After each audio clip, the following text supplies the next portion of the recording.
Welcome back to another episode of Silent Pals Go to the Movies. Today I'm going to be reviewing Jurassic World Dominion. And just a fair warning, there's going to be spoilers up ahead, so you've been warned. 4 years after the destruction of Isla Nublar, dinosaurs now live and hunt alongside humans all over the world. This fragile balance will reshape the future and determine once and for all whether human beings are to remain the apex predator on a planet they now share with history's most fearsome creatures in a new era. So let's begin with my first pro. First, if you want to see dinosaurs on the big screen in modern times co-living with humans, then yes, this movie has you covered. And also, they show more varieties of dinosaurs. You see more of them up close, and some are not CG. They are animatronics. That's a good thing, going from CG to electronic puppets that look alive. Next, we have the OG cast meeting the new cast, which is a nice nostalgic trip, and that makes you feel like you're just at home. Of course, we are talking about Ellie Statler, Alan Grant, and Ian Malcolm, played by Laura Dern, Sam Neill, and Jeff Goldblum, respectively. Just seeing how these characters took different paths after the first movie was a moment that made you go,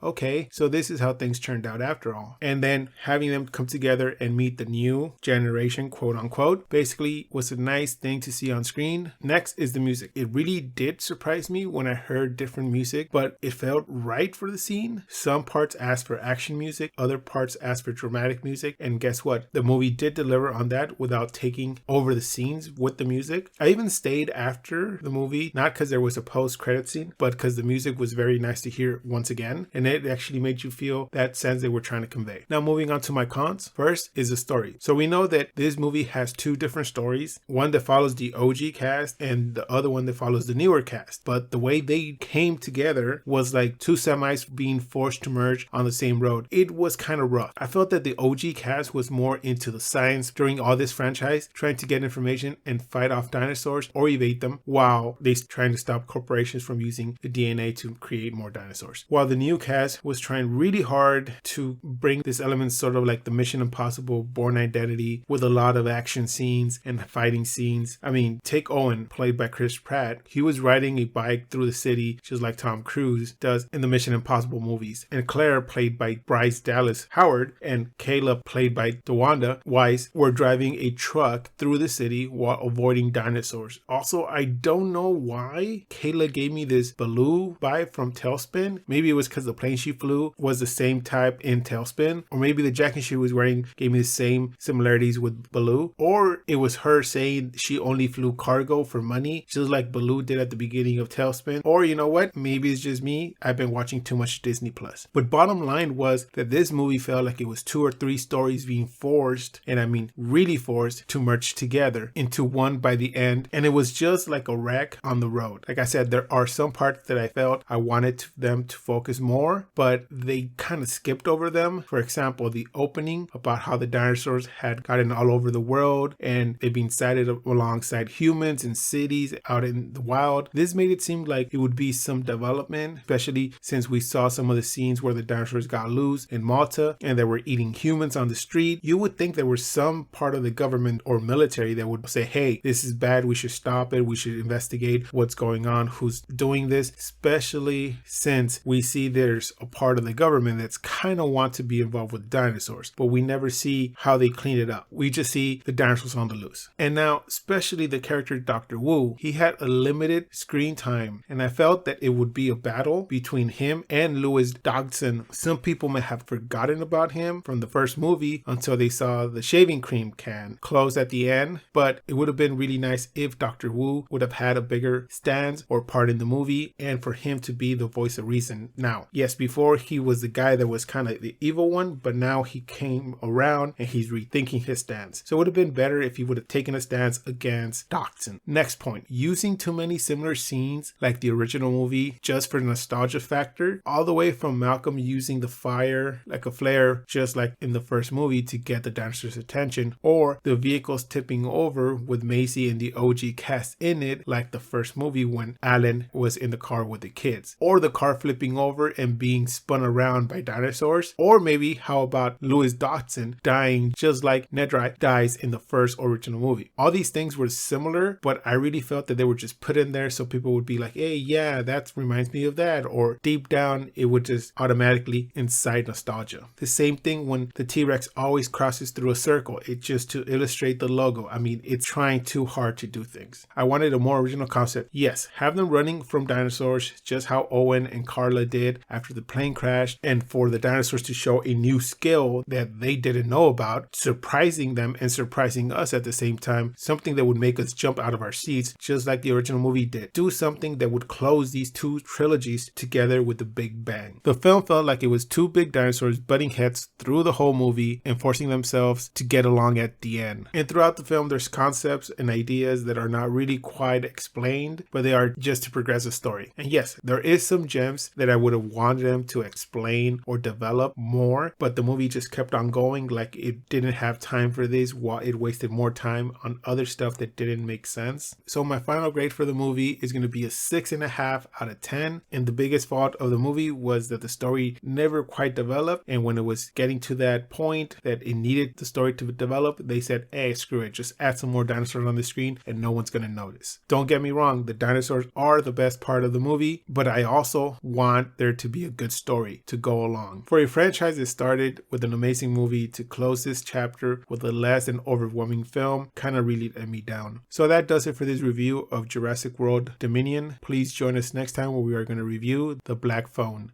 Have you seen this boy? My brother, he was taken. By a man with black balloons.